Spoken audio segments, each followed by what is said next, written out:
of how you got here. How I got into it was I got fired. So my wife and business partner and I, we found ourselves out of work and we were like, what are we going to do? We were like, let's sell to the government. Easier said than done, right? And so our first purchase order was for $14,000. How can the businesses ensure that they meet all the foundational requirements? What we tell folks is use Apex, the old P-tax. They're a wonderful resource. The government's buying, they're just not buying from you because they don't know you. The government wants to hit the easy button, do a contract, have you invoice them, and then go on, and they've got to go buy other stuff. How do you maintain your scrappiness and the risk-taking mentality that were core to your early success?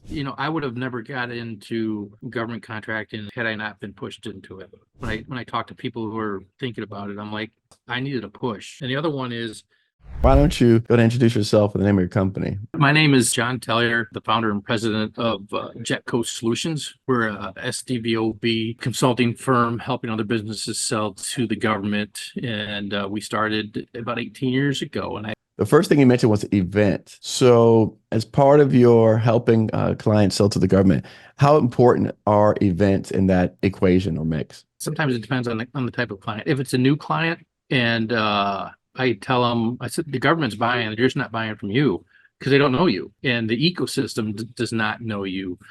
I kind of use like the old playground analogy is, hey, you're the new kid to come into school and you have one friend and it's me. And so it's my job to take you around and get you introduced. And so, trying to get introduced into the ecosystem, I think conferences and industry days and matchmaking events and Codel breakfasts are very efficient ways of doing that because there's a big group of people there and you can meet 12, 15, 20 people in 2 hours where it take you 3 or 4 months to individually schedule those meetings. So I think it's well worth going to that. But, if you have the expectation that you're going to go to a conference or an industry day and maybe walk away with a PO or a contract, you might be a little misguided on your expectations. And for the people who did not hear our first episode, I'd like to kind of go back to where you started and kind of how you got here. How I got into it was I got fired. And so my wife and business partner and I, we found ourselves out of work and we were like, what are we going to do? And she was helping other businesses write proposals. And I had come from military packaging and background. And so we were like, well, let's sell to the government. And easier said than done, right? And so our first purchase order was for $14,000 for the McAllister Army ammunition plant. And we didn't have any credit. And so a guy I had worked with in the industry said, John's a good guy, he'll pay us. And so he told his company to go ahead and give us some trade credit. And so we got the order, sent them the product. His name was Jim, paid Jim, and then got another order. And so that's kind of how we got started with it. And then along the way, I call it the Corey Sackrider moment because we started out as a government contractor. So knowing all the nuances, the ins and outs, the constraints and the requirements that you have to do to be a compliant government contractor, Corey was a buyer, and she goes, I wish everybody could put together a proposal as good as yours. And that was kind of like the light bulb moment that, hey, there's an opportunity to help other people out there. And so that's kind of when we said, hey, let's expand. Let's be more than just a government contractor. Let's help other businesses sell to the government. And that was, at least a dozen years ago. Right. And MI Biz did an article right when we got started, and there was 5 veteran-owned businesses, and we're the only ones, still standing. I like to say, I'm not that smart, and maybe I didn't do great things, but none of them have been catastrophic. So we've been able to surround ourselves with very good people who look out for JetCo and counsel and guide and mentor us. And so it's been a fun journey. Just like any small business, you have your ups and downs. I'm sure you can relate to that. Oh, yeah. And so when people come to me and they've been through your program and I always like to to take a few minutes. And sometimes, there's startups and I just have to think back that, hey, I was a startup at one point. Right. And so if I can give you one pearl of wisdom or answer a question, and get you on the right path, I think that's a good thing. No, I think it's an excellent thing. And, that's the mission of our organization, what we're trying to do, right? The Mhm. government and Congress is talking about the industrial base has been shrinking, the number of small business has been decreasing in half, and they don't have solutions for it. And I think they need more organizations like yourself who've been successful, who know how to do these programs, being able to help find a way where we can connect in a major way and give some of that tutelage and some of those hard lessons. I will say that that's been what we've prided ourselves on doing. Whether it's been successful or not, that's another story. But no, we've reached lots of people. I think Yeah. it's interesting because one of the things you brought up about hard times is I speak more often at events now. And what I find is that when I speak at events, the people that are on stage with me, people like yourself, have all suffered. Yeah. There's no one on stage with me that has not suffered. Right.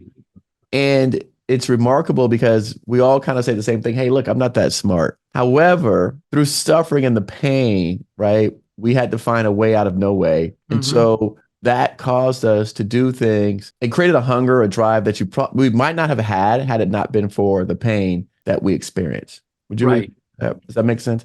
It does. Yeah. And so what I've seen is that the people that are telling their stories were like, hey, I was homeless. I slept in my car. I got kicked out of my house. I lost my job. I slept in the basement. My mom. These are all stories from people that have been recently on stage with in the last couple of months. I mean, Yeah. and so everyone kind of says that everyone that makes it to that point, there was some sort of a critical juncture where they were in survival mode.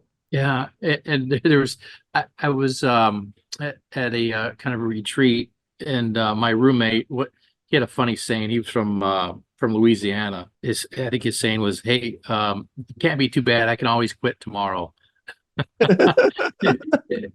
But to your point is, I think people with military backgrounds have the discipline, perseverance. And I was telling somebody, recently, hey, it's my worst day at work is doesn't even compare to being cold up in the mountains of Dahlonega during the Mountain Phaser Ranger School, or being over in the Gulf. I mean, that, I get that it's all a matter of perspective. If it wasn't challenging, I guess it wouldn't be worth it. In one of your articles recently, you mentioned that 4 a.m. wake up call. They suck but it beats the deserts of Iraq. No, no, it's a different kind of stress. Right. You've got things that you worry about in business that you wouldn't necessarily worry about, being a leader in a platoon or a company, in the army. So Right, right.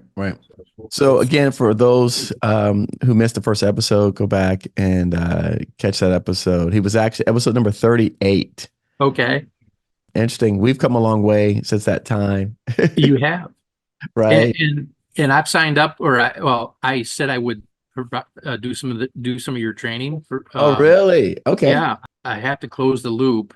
There's so many things to train on. It's Right. it's it's almost Where do you start? intimidating in terms of of where did we start? I mean, Right. do we start on the non-manufacturing rule, or limits and subcontracting, or ITAR, or CMMC? I mean, pick your Pick topic. your- Well, Uh, I think that again, one of the things that we're doing, and we will have better direction soon, um, because what we like to do is talk about the issues that they've set forth for trying to help the government industrial base. So we want to yes. focus on those areas where they've specifically targeted. So the non-manufacturer rule is a big deal, right? That's one of those Mhm. like check marks. Limitation on subcontracting is always a hot topic. Right. That's because, and I'll tell you why. And maybe, and again, as a person who's been online now, I've been online 7 years, uh, publicly. and talking to hundreds and hundreds of thousands of people, um, the subcontracting thing is confusing. One, because they changed the rules, right? There was no similar situated, but like that didn't even exist. So like, what does that Yes. even mean to people? But also, then they talk about well, simplified acquisition threshold, and then this applies, and then above that. So it's and then you have the noise of the online community of people uh, with these words like middleman strategies and things like that. So And the complexity of it is very confusing to a lot of people.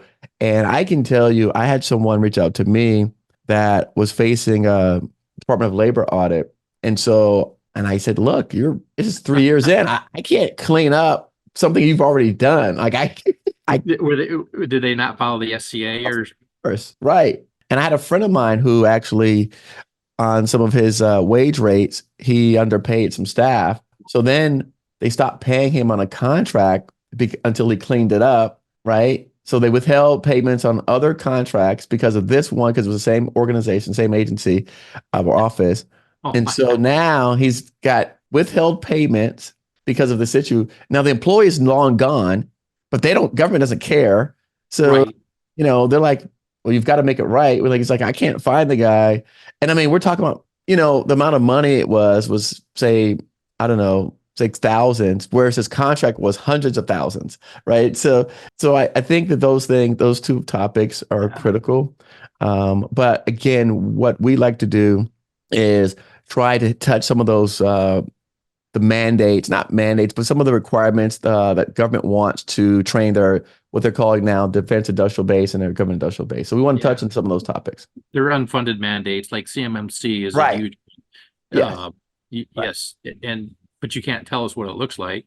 Um, and so I get that question all the time, and 'cause people are you hear those horror stories like like being payments withheld, and so they're not used to dealing with government, or they're like, well, the IRS will come get you, and so people are hesitant. And I just say until they come out with the final rule, have good common sense practices. NIST is a good basis for that. So if you can follow the NIST guidelines and then work on your POAMs, that's probably not a bad start. Eventually, they're going to come out with the final standard and a methodology for auditing and certifying people. And I always question, I'm like, what happens if you fail an audit?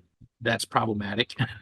Right. And Sure. and are they going to do the OEMs first, Mm, or are they going to work on small business or both? I right. mean, if I'm a small business and I supply General Dynamics or name your prime contractor, how do I get a place at the table? And I don't.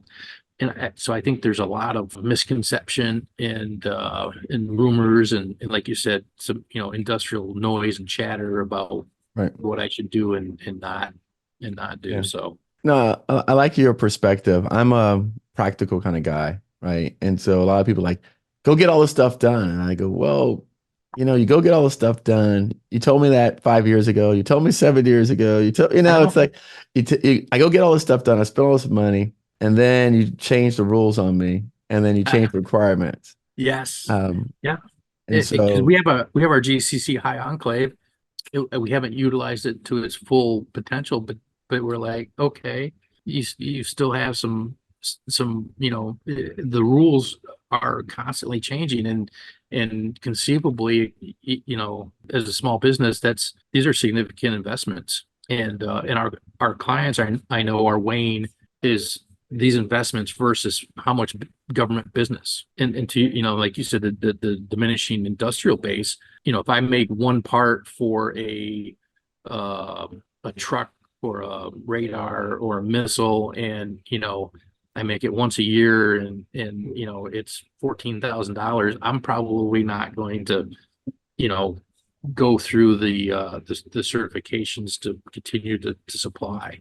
right, Uh, that I one mean, part. Yeah. No, yeah, I get you. That's I mean, practical. we could spend all day, I guess, debating the merits of some of the certifications and all that. But I think I'm not the CMMC expert. I know folks that do it or that have a better perspective from a tactical and a practical implementation standpoint. I think that's my role, is to connect people so they can have a discussion. Gotcha. No, that's fair. That's fair. So we'll move back to the conversation of JetCo. We'll Fair enough. we'll get off CMMC and they're back. Yeah. So tell us about some of the types of clients that you service. I know you just mentioned some OEMs. What are some of the other types of industries? Man, I tell you what, over the last 18 years, we've had a lot of folks that do services and make products. I was talking to somebody the other day. There's one thing that is common, is our clients never compete. So whether you do a product or a service, you're not going to directly compete with another JetCo client. We have positioned ourselves, and our thought process is we're agnostic in terms of product or service. So we've represented people that do epoxy, they make boxes, legal services, a whole bunch of IT, a lot of manufacturing, translation, and the list goes on and on and on and on, because we feel that we're the contracting expert at state, local, and federal government. And we're there to help you through that process. So if you can identify a requirement and put in a responsive and responsible proposal, you have a pretty good shot of winning. And so we've always relied on our clients to be the expert, whether it's wire EDM or finite element analysis, or name your product or your service. They're the folks that know that, and they can absolutely do the work. But to put it in a format that government is expecting, and at a price point that is fair and reasonable, and to offer the government a risk-free, efficient buying experience, I think to me that's the key. The government wants to hit the easy button, do a contract, have you invoice them, and then go on, and because they've got to go buy other stuff. So you're just one of many obligations and contract actions that they're doing in the course of a day or a week. I like it. I like it. So can you talk about, over the last 4 years, how has your company JetCo evolved in terms of services, client base? Has anything changed the last 4 years? Yeah, we've strived to have multiple locations. We've got an office over in Detroit. Okay. Long-term strategy would be have a presence in DC, and that makes sense. Huntsville and Florida. Florida is kind of a, especially in March, April, May, that's kind of a personal project of mine. So it's that's a little self-serving. I want to say probably the biggest change is one, I think is workforce related, and two, I think is we're focusing on another aspect. The workforce, through COVID and coming out of that, and all of the technology changes, and our ability to do Zoom calls and not necessarily meet in person or work hybrid, I think is something that employers and people have to take head on and actually address. So when I'm interviewing people, the first question is, where do I work?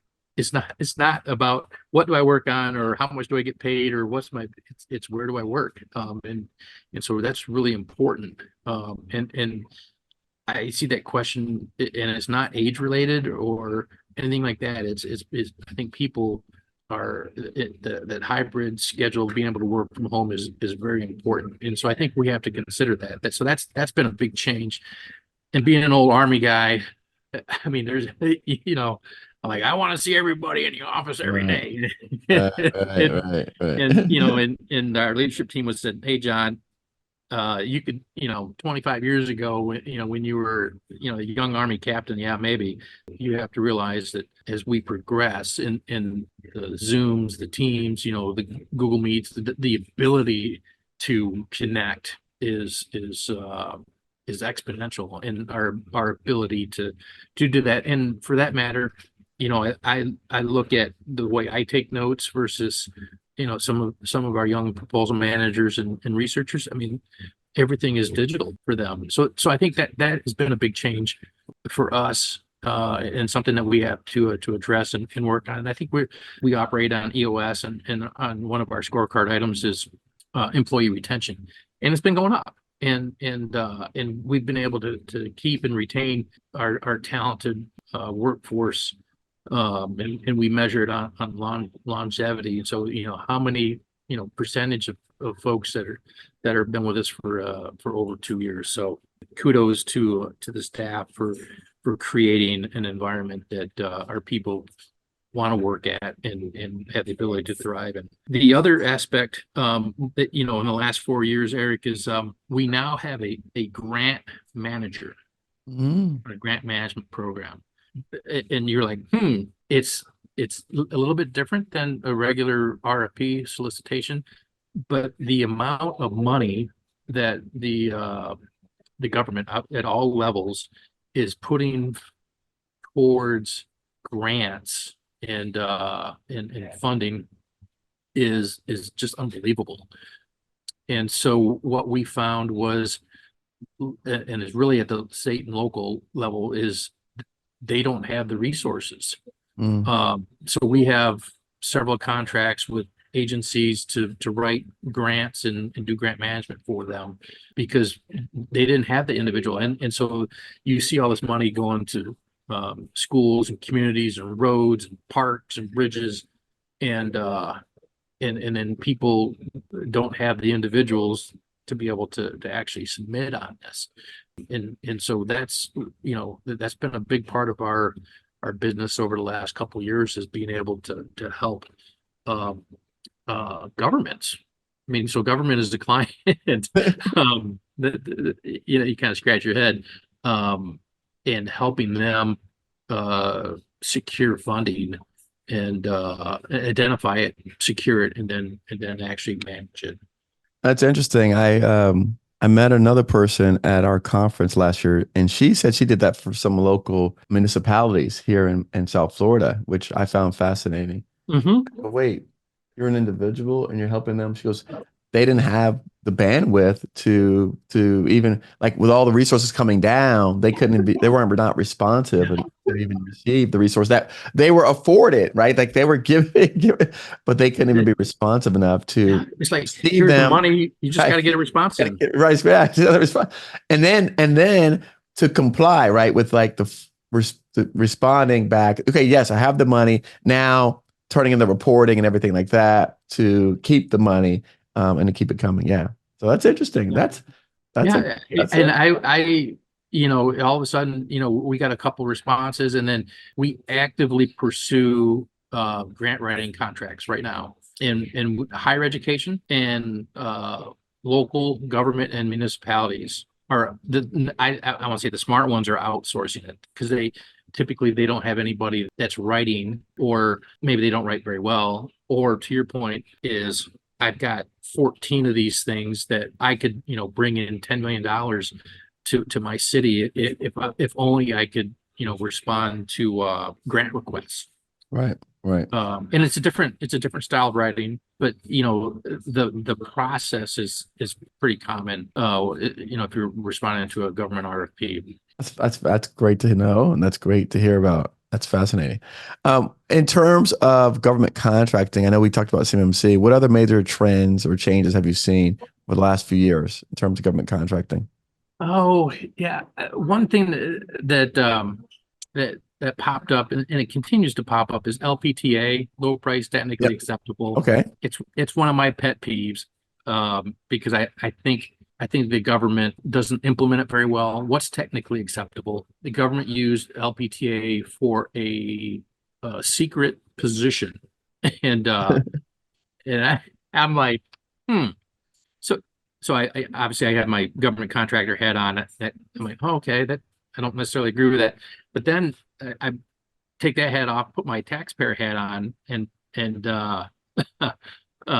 we're going to have a secret classified position, and we're gonna compete it on an LPTA type basis. So we're gonna get the cheapest person with a secret clearance to do X.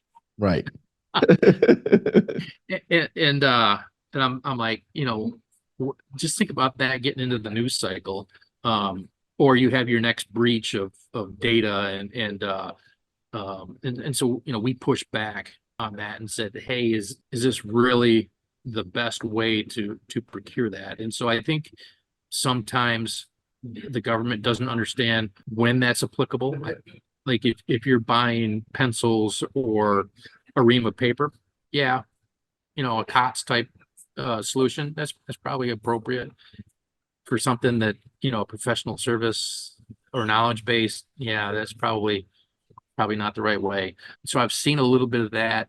I think the continuing resolutions, the knee jerks in our budgets and our funding complicate, and it's more like a roller coaster with some of our clients, from a funding standpoint, just because of the funding cycle. So probably when we first got started 2 decades ago, we were approving budgets, and so there was some predictability, and now we're still approving budgets, but they're shorter cycles, so it's a 4 month cycle, it's a 6 month cycle, and it's a 1 month cycle or 6 week cycle. And so I think having to work within those shorter cycles, and we're still use or lose, so it's not undoable. I think you just have to be creative, and from an expectation standpoint, talking to your clients, making sure they're aware that, hey, this is how the government is buying, right, wrong, or indifferent. I don't have any say in the matter. This is how the game is played. Here are the rules. And so in order for us to be successful, here's, understand how to get involved and how to work within that. Yeah, no, that makes sense. Any other policies that may have impacted your clients? Well, I don't want to go back to CMMC, but Okay, we know. I think that I've seen enough stuff at the small business at Congress, that office talking about CMMC. I think they've heard our cries and our appeals. Yeah.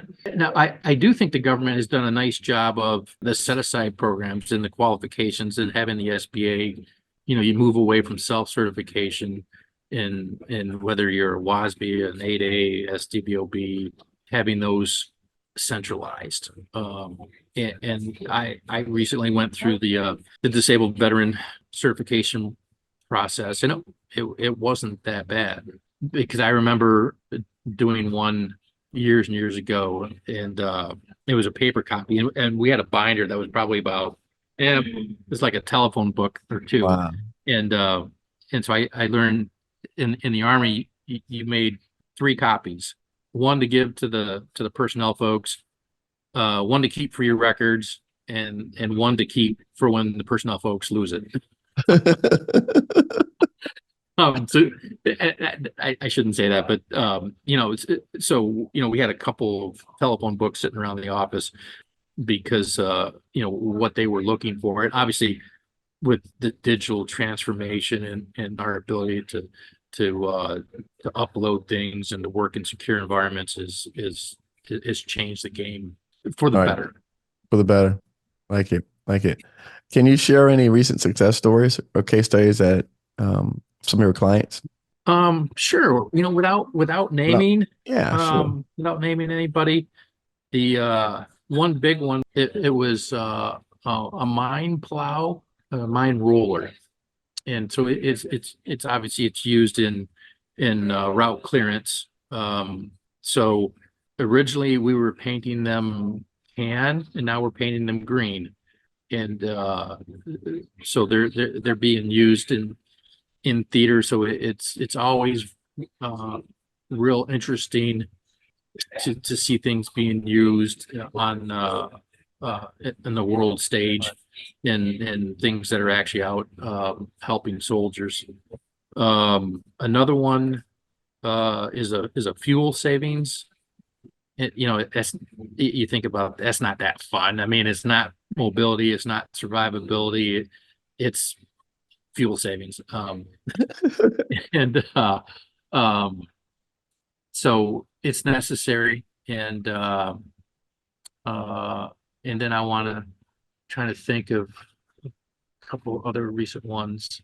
I like fuel There's savings, by one. the way. Fuel What's savings that? is good for taxpayer dollars. It is. Yeah, I got to put my taxpayer hat Right, on. put your taxpayer hat on, you know. So fuel savings is good for taxpayer dollars.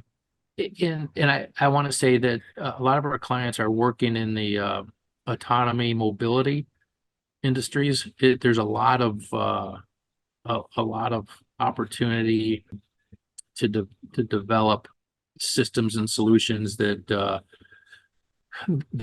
mobile and autonomous, but it raises us another set of questions, and from a techniques and procedures TTP standpoint is, there's some things that I don't think we've correctly addressed. So one of our clients has a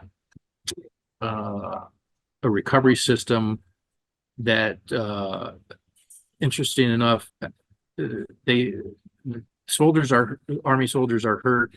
The injuries, from a sheer number standpoint of hooking up a trailer. You're trying to do it at night in the rain at 3 o'clock in the morning, and you're tired and you pinch an arm or a finger or something like that. So the ability for soldiers to do that, and to do it without being, having three soldiers do it, and be within the trailer and the prime mover, and to do it autonomously, or it is an interesting program that we're working on. But the reason I bring that up is, we're talking about autonomous vehicles. And what happens if they break down? How do you recover them? So, it's interesting. And just from my own, vantage point, is we have all this technology and all these great ideas, but I think sometimes maybe, bring in a platoon full of privates and spec fours, and to give you hey, that's a great idea, but from a feasibility practicality standpoint of, hey, how we really going to do this? So, I think sometimes that we get ahead of ourselves. So I'm a proponent of kind of incremental improvements, because I think that's something that we can handle, and have the ability to incorporate and introduce into the ecosystem. And I mean, I remember we got, when I was a young lieutenant, and we got these brand new night division devices, and they came with AA batteries, but people were using AA batteries at the time to power their Walkmans. That's how old I am. That's okay. And so, Hey, by the way, I know what a Walkman is, so I'm yeah. not. Somebody else listening to this is not going to know what a Walkman is. Oh yeah, you'll have to Google that. Should have a picture of it. And but it was like, so I mean, the Army supply system at the time had these other batteries for but they didn't have AA's, and so um, you know, uh, folks would go to the PX or wherever, and they'd buy a box of AA's, and that's what you do. So I guess I'm getting a little philosophical, if you will, but that I think everything, despite, and we can find a lot of things to complain about. I think overall, I think we're still moving in the right direction, and equipping our soldiers and sailors and airmen with things that they will be successful in defending our freedom. Do you work a lot with new technology companies? Sounds like all these, not, Uh, things that we just discussed in the last couple minutes were all yeah, technology type things. not a ton. Okay. And because it's a different way of selling. Right. Now we help companies with SIBRs. That's where I was And headed. That's exactly where I yeah, was headed. Yeah. so yes, we do quite a few SIBRs, and have done them pretty successfully. But if somebody comes to us with a new technology, um, and the government doesn't have a requirement for it, that's a hard sell. I mean, because now And I tell them, I said, this is a 3 to 6 year endeavor because one, you have to convince them that they need it, and then two, if once you convince them you need it, then you got to convince them to buy it. And that's not going to happen. That's a long term um, endeavor, and we may or may not be your best solution for getting there. I like to say JetCo is we're probably better suited for you have a requirement and someone's putting out an RFP or going to put out an RFP. That's we're better in that space. And I know people that can help you upstream with that. Um, so I guess Eric, the short answer is yes and no.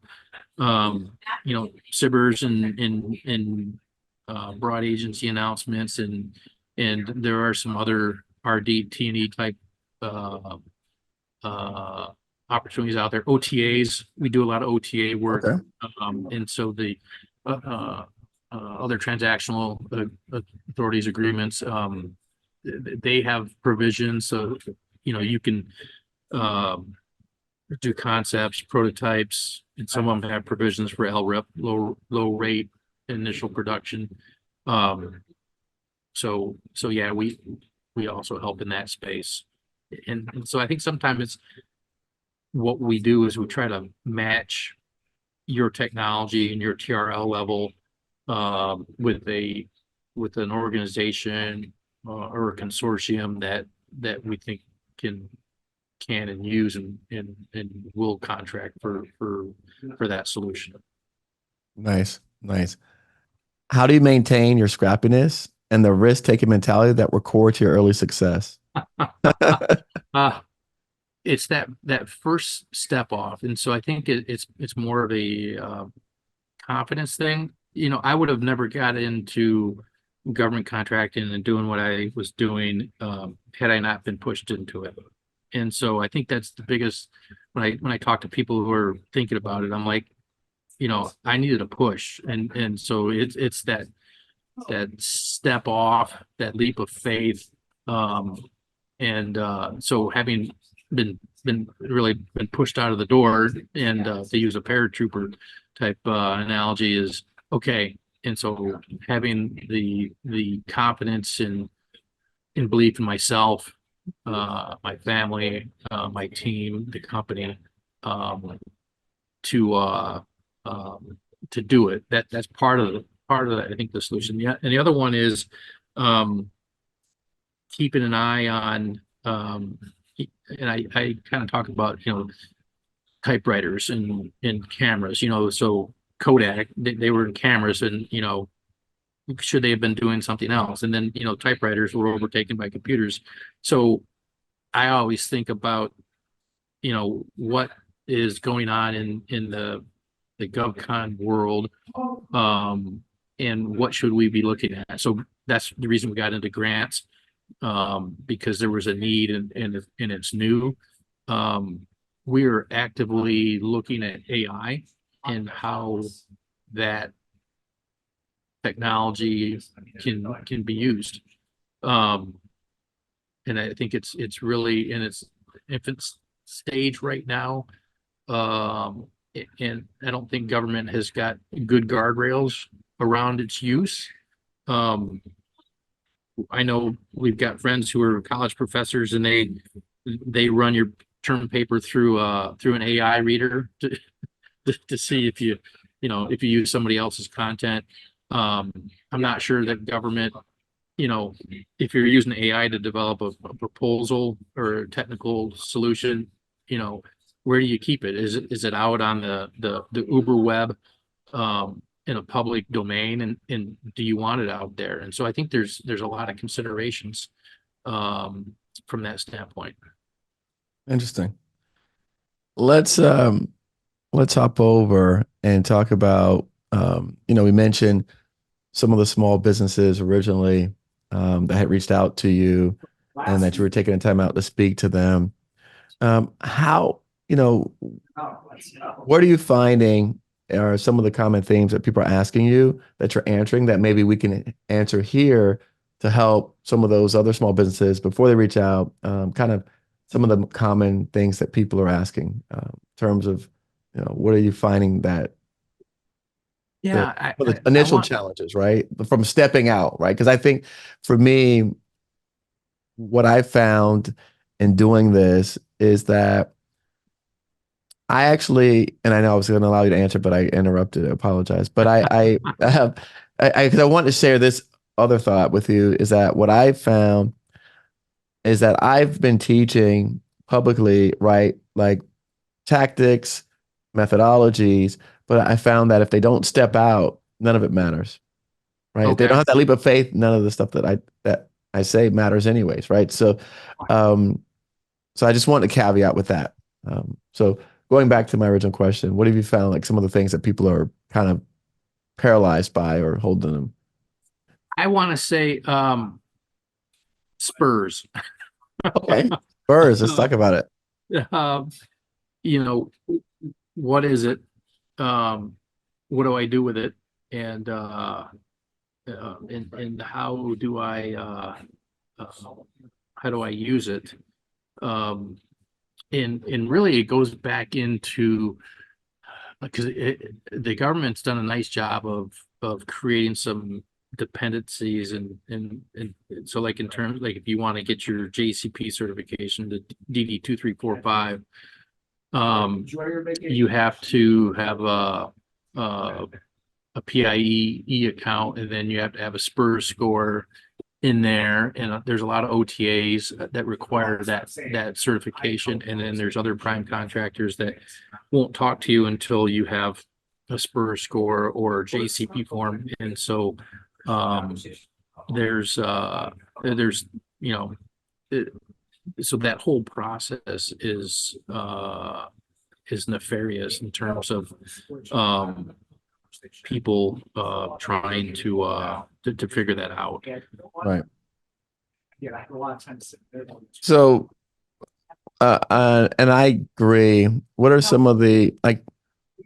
How can businesses ensure they meet all the foundational requirements? How's that? I didn't catch you cut out there for a second. How can the businesses ensure that they meet all the foundational requirements? Um, yeah, and so what we tell folks from a foundational standpoint is use Apex, the old PTAX. Hmm. They are they're a wonderful resource. And so I tell folks go there first. And it number one, it's free. Number two, they're on a level that you can probably understand, and and they will get you they will get you taken care of.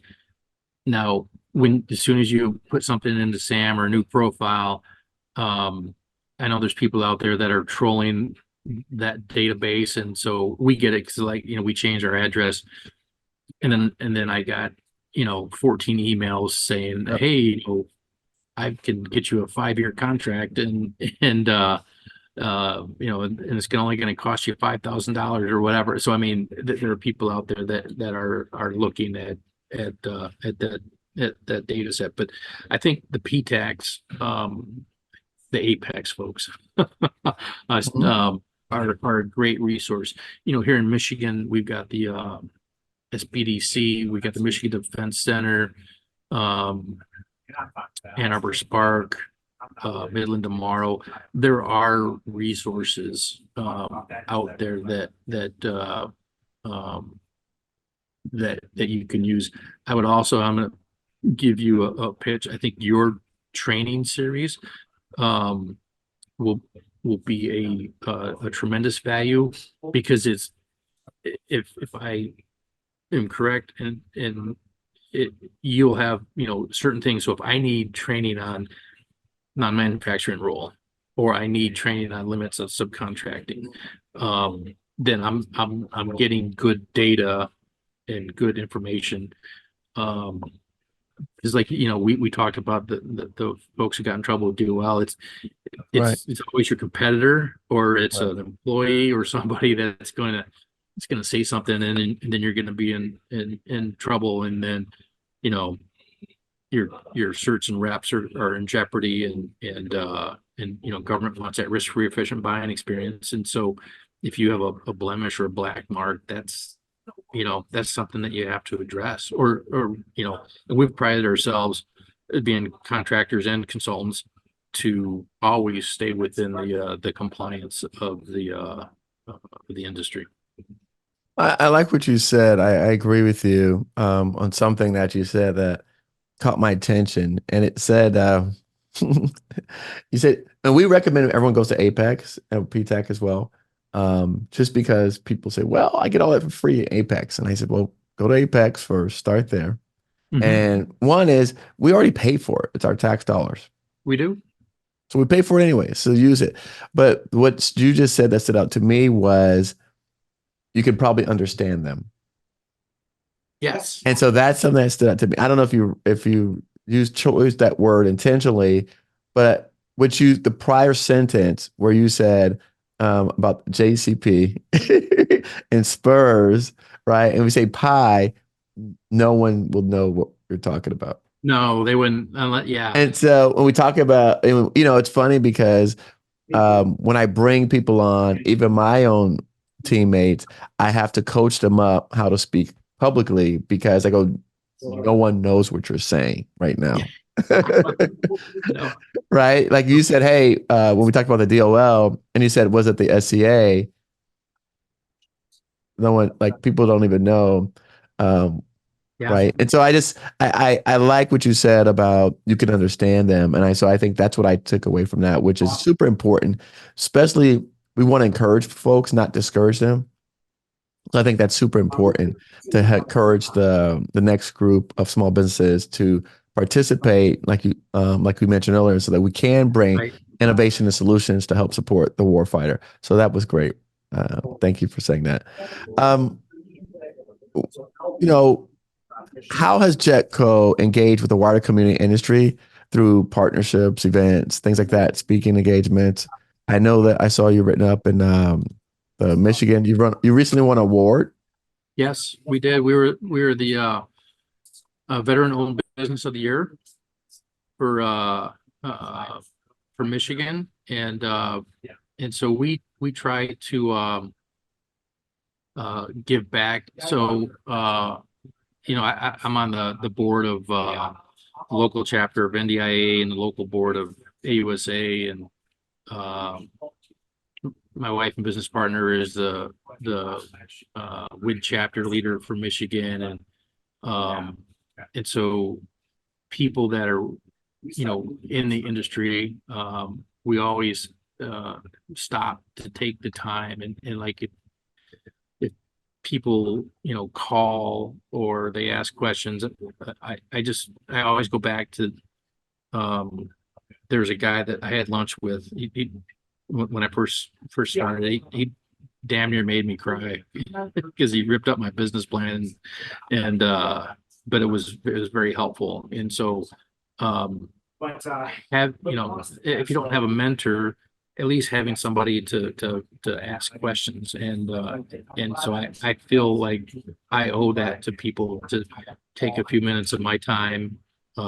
They may not like what I have to say, um, but I'm going to be, candid and forthright about what I've experienced in things that I have done.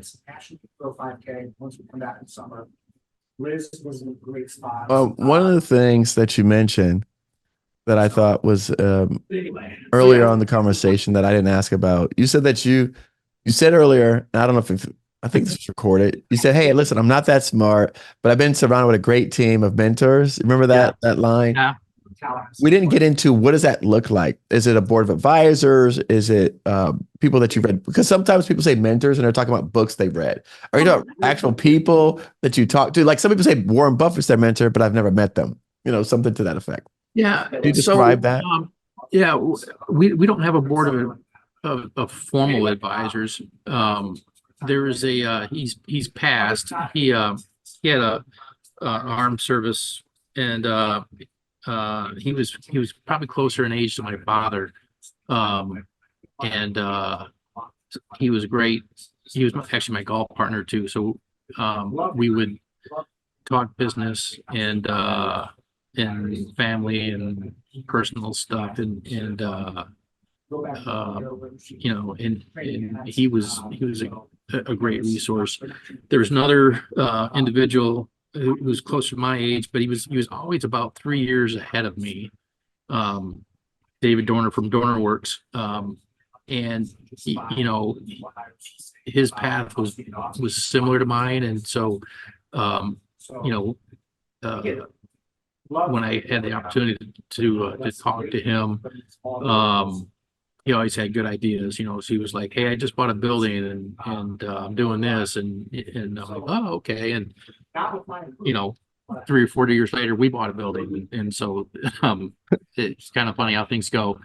And then the people that you pay, your fractional CFO, your legal, your finance, HR, and those, I mean, those things I think are kind of a necessity. But then having friends in Michigan, I won't say we're unique, but we have an organization called the Small Business Administration of Michigan, SBAM, which is you have to be a business owner. And so to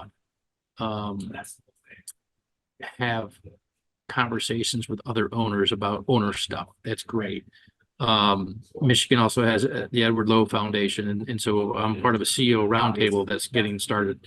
So, and I think, you know, I'm not special because I know there's programs nationwide that people can tap into. Oh, that I think that's helpful for folks out there. So thank you Eric, for I'm going that. to plug my computer in real quick just so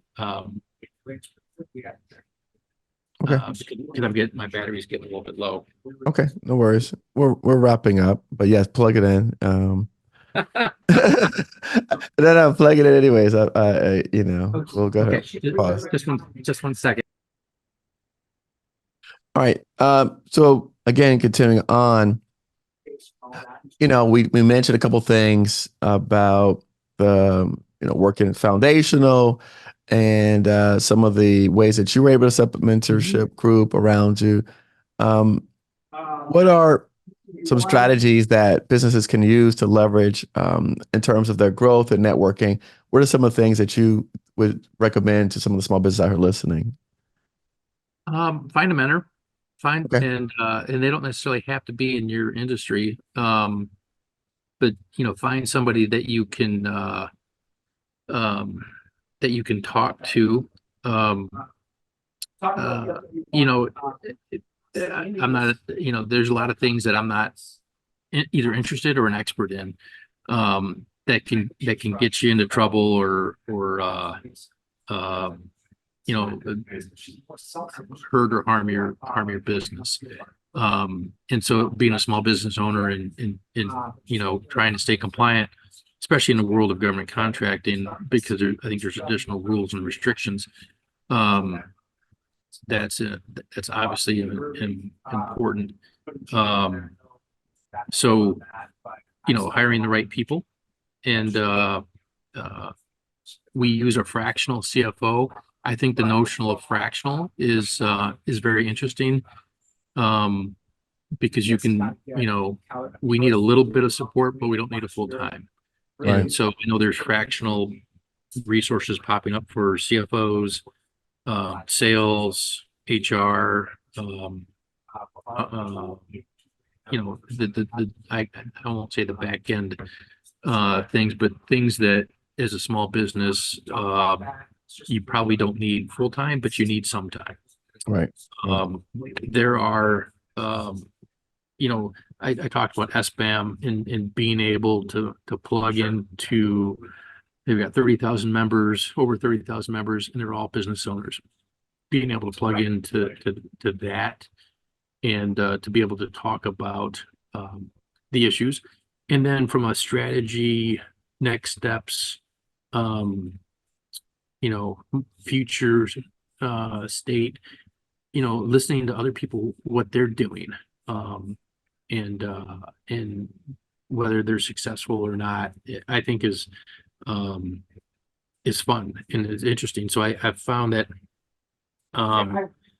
if I talk less and listen more, I'm in a better spot um, in terms of listening to what other people are doing. I like that. I like that. What advice do you have for building meaningful connections? Because we network, we go all these places, right? How do you build a meaningful connection? I think you have to pay forward and give and take. So if you're going to build a meaningful connection, it's about parity. Um, it's about giving your expertise, giving back, and not expecting that I'm going to be paid or I'm going to, receive some sort of benefit. It's that giving mentality. And so your ability to give information, experience, to other people, other organizations, I think is important. And I think people will reciprocate with that. We've got a lot of referral sources that we go both ways. So somebody comes to me and they're looking for an expertise in something, I'm very happy to give you 2 or 3 recommendations of people that I would reach out to. And then like the next week they're like, hey John, we bumped into this person and they're looking to sell government and can you take a phone call? I also think having empathy and compassion for where people are at. Um, Everybody starts their journey at a different stage. And so I think you have to be aware that, and I try to go back and remember where I was. I looked at one of our consulting agreements that we had, put together in 2007. And I was like, oh my gosh. Oh my, not only was the font bad, but the logo was horrible. Uh, and in the language, a couple of our folks were like, "You really said that?" I'm like, "Yeah." I'm glad none of them are in place right now. But I said, "Yeah." I said, we've come a long ways," um, uh, and so sometimes I find myself I have to remind people. I say, we've been doing this for 2 decades now, so uh, going back to that incremental change. Somebody new comes to the organization. Uh, we were talking about this the other day because we use Salesforce. We've been using it for about 15 years. From a training standpoint of maybe having people start with the reports, and so they understand the why. So why am I putting this data? Why am I using this data? And so if you understand the why, then I think that that allows you to um, to maybe better understand where we've come from. So uh, that's something that we're kind of thinking about and probably end up implementing. No, I like it. Tell us something fun you're working on. Something fun that we're working on. Yeah, we've been talking about business now for an hour and change. What's something that or something you're excited about? It doesn't have to be fun, but something that you're maybe excited about that you're working on. Um, yeah, so last year we moved out of the city and about 45 minutes north onto 55 acres of property up in Howard City, Michigan. Okay. Um, and so and so we did some renovations. Um, and so I'd like to tell people I'm a gentleman farmer now. And so so something that's fun is I've got vintage farm equipment, and vintage is the key word, vintage. Right. Right. So sometimes it works and sometimes it doesn't. And so I find myself um fixing things. And so but that's fun. It's a welcome relief, and it allows me to go out and ponder and think about uh, what we can do to make the company better, where we should be focusing our efforts, what's next in the JetCo journey. And in the same vein, I'm not very good mechanically, so there are some frustrating times and days when I'm like, and my nephew's very good at fixing things, so I'll have to get him out to help me. No, that's great. Do you know that Randy also farms? Oh, So Randy okay, actually raises her own cattle, and okay, then she raises it, and they slaughter it, and they have the meat. okay, yeah. So I just want to share that with you, since you know Randy. She actually raises her own cow. She farms. So I'll have to ask her. I gave her a whole bunch of pearls of wisdom, so I'll have to, but she's probably got better equipment. My tractor is a 1952 Massey Harris 44. Yeah, Um, I don't know. Yeah, like I said, I don't know how much of it, I just know that um she has animals that she farms and that she raises her cattle, and so I don't know how big the land is. I don't know how how the equipment works, but right. that's that have there's a point in there's a something there that you could talk to her about. I will absolutely reach out to Randy. Say, hey, I didn't know. I just talked to Erica and he said that. So she'll be happy. She also Yeah. homeschooled her kids. So she loves talking about homeschooling her kids. If people are thinking about that, she was Okay. part of a organization of other parents that homeschool their kids. So I find people that's always like fascinating. People, oh, I thought about that. Well, Randy, you could talk to Randy about farming and homeschooling kids. And so I it's amazing when people are thinking about that. They don't have a lot of people to speak because it's not as common anymore, right? Right. So I will say that.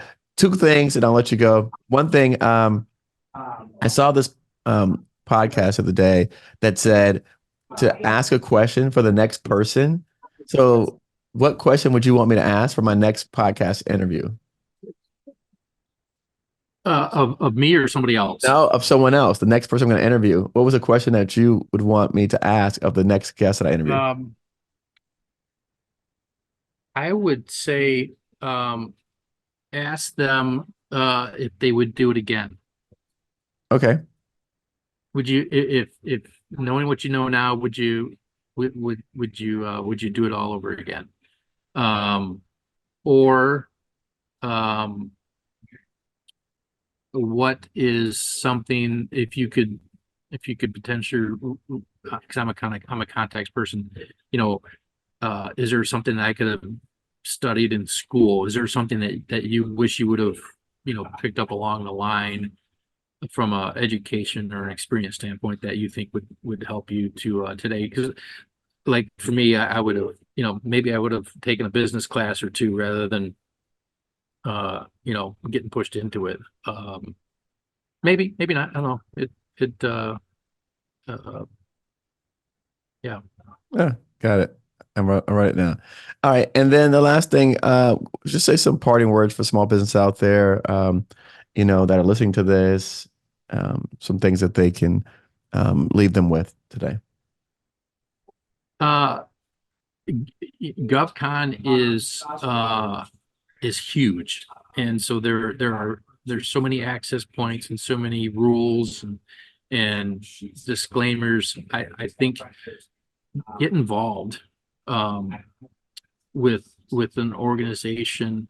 You have a great platform, and GovCon Giants, especially with the training series that you're getting ready to roll out.